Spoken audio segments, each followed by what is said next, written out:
Hey you guys, I just came back from doing a little workshop over at a school up on 150th in Amsterdam. It is hot as all heck out here in New York today, and I was just sweating in that classroom. The kids were done, classes were finished, so I just kind of went in and did a little workshop with them. And now we're going to read, and because there are so many highlights in this section of the book, I'm going to arbitrarily pick highlights as I go on. There are a couple entire sections that are full. So here goes. Go first to your highest thought about yourself. Imagine the you that you would be if you lived that thought every day. Imagine what you would think, do, and say. How would you respond to what others do and say? Do you see any difference between that projection and what you think, do, and say now? Yes, I see a great deal of difference. Good, you should. Since we know that right now you're not living your highest vision of yourself. Now, having seen the differences between where you are and where you want to be, begin to change, consciously change your thoughts, words, and actions to match your grandest vision. This will require tremendous mental and physical effort. It will entail constant, moment-to-moment monitoring of your every thought, word, and deed. It will involve continued choice-making consciously. This whole process is a massive move to consciousness. What you will find out if you undertake this challenge is that you've spent half your life unconscious. That is to say, unaware on a conscious level of what you are choosing in the way of thoughts, words, and deeds until you experience the aftermath of them. Then, when you experience these results, you deny that your thoughts, words, and deeds had anything to do with them. This is a call to stop such unconscious living. It is a challenge to which your soul has called to you from the beginning of time. So, do you want your life to take off? Begin at once to imagine it the way you want it to be and move into that. Check every thought, word, and action that does not fall into harmony with that. Move away from those. I am yelling at myself right now reading this. If you're broke, you're broke. It's pointless to lie about it and actually debilitating to try to manufacture a story about it so as not to admit it. Yet it's your thought about it. Broke is bad. This is horrible. I'm a bad person because good people who work hard and really try never to go broke, etc. That rules how you experience brokenness. It's your words about it. I'm broke. I haven't a dime. I don't have any money. That dictates how long you stay broke. It's your actions surrounding it, feeling sorry for yourself, sitting around despondent, not trying to find a way out because what's the use anyway? That create long-term reality. The first thing to understand about the universe is that no condition is good or bad, it just is. So stop making value judgments. The second thing to know is that all conditions are temporary. Nothing stays the same, nothing remains static. Which way a thing changes depends on you. All your life you think you are your body. Some of the time you think you are your mind. It is at the time of your death that you find out who you really are. What the soul is after, the highest feeling of love you can imagine. This is the soul's desire. This is its purpose. The soul is after the feeling, not the knowledge, but the feeling. Feeling is experiential. The soul wants to feel itself. And thus to know itself in its own experience. The highest feeling is the experience of unity with all that is. So too is love not the absence of an emotion, hatred, fear, anger, lust, jealousy, covetousness, but the summation of all feeling. It is the sum total, the aggregate amount, the everything. Thus, for the soul to experience perfect love, it must experience every human feeling. The purpose of the human soul is to experience all of it, so that it can be all of it. Wow. Are you saying we must embrace the devil, so to speak? How else do you heal him? Healing is the process of accepting all, then choosing best. Do you understand that? You cannot choose to be God if there is nothing else to choose from. It is far more difficult to deny who you are than to accept it. You are goodness and mercy and compassion and understanding. You are peace and joy and light. You are forgiveness and patience, strength and courage, a helper in time of need, a comforter in time of sorrow, a healer in time of injury, a teacher in times of confusion. You are the deepest wisdom and the highest truth, the greatest peace and the grandest love. You are these things, and in moments of your life you have known yourself as these things.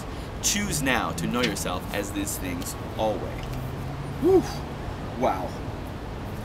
What if I told you that the governments of the world do not want to end world hunger? Would you believe me? You do not have to live each day to discover what it holds for you, but to create it.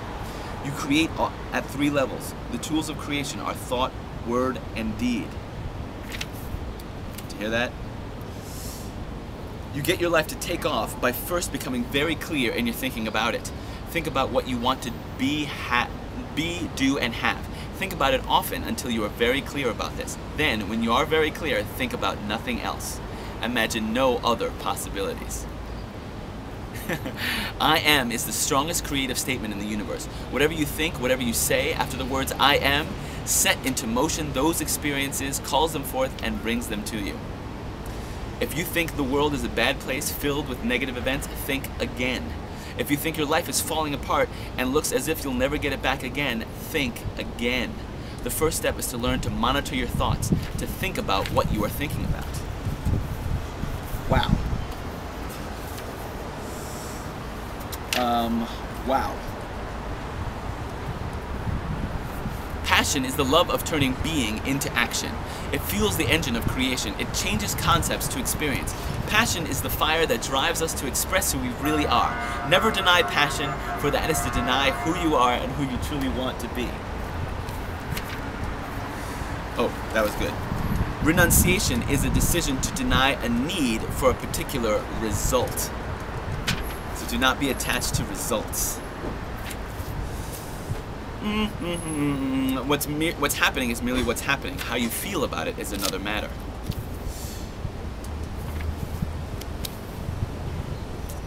One day, if you have a great deal of courage, you will experience a world where making love is considered better than making war, and on that day you will rejoice. There is nothing scary about life if you are not attached to results. You mean if we don't want anything? That's right. Choose, but don't want. Man alive. You know what? We're gonna go for it. I know it's a longer video, but because with my pay, all good things come to you, including the experience of feeling secure in the physical world. My pay, the payoff you get when you work for me, provides a great deal more than spiritual comfort. Physical comfort too can be yours, yet the ironic part about all of that, about all of this and that, of all of this, that once you experience the kind of spiritual comfort my payoff provides, the last thing you'll find yourself worrying about is physical comfort. Your job is to render them independent, to teach them as quickly and completely as possible how to get along without you. A true master is not the one with the most students, but one who creates the most masters. A true leader is not the one that creates the most followers, but one who creates the most leaders. A true king is not the one with the most subjects, but one who leads the most to royalty. Let your love propel your beloveds into the world and into the full experience of who they are. In this, you will have truly loved. How can I get into my God space when I've lost my job, the rent needs paying, the kids need a dentist, and being in my lofty philosophical space seems the least likely way to solve any of this? Don't forsake me when you need me most. Now is the hour of your greatest testing. Now is the time of your greatest chance. It is the chance to prove everything that has been written here. There is nothing you can't have if you choose it. Even before you ask, I will have given it to you. Do not believe this.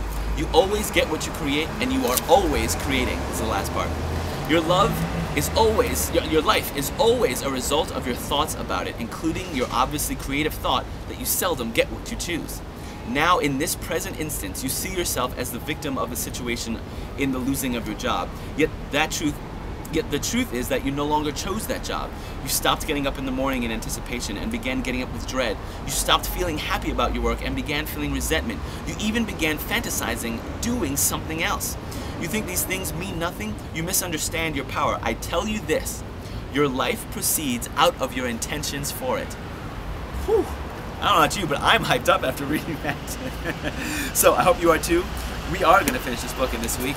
Conversations with God, Book 1. Hope you guys are having a great day. I am. Talk to you soon. Bye-bye.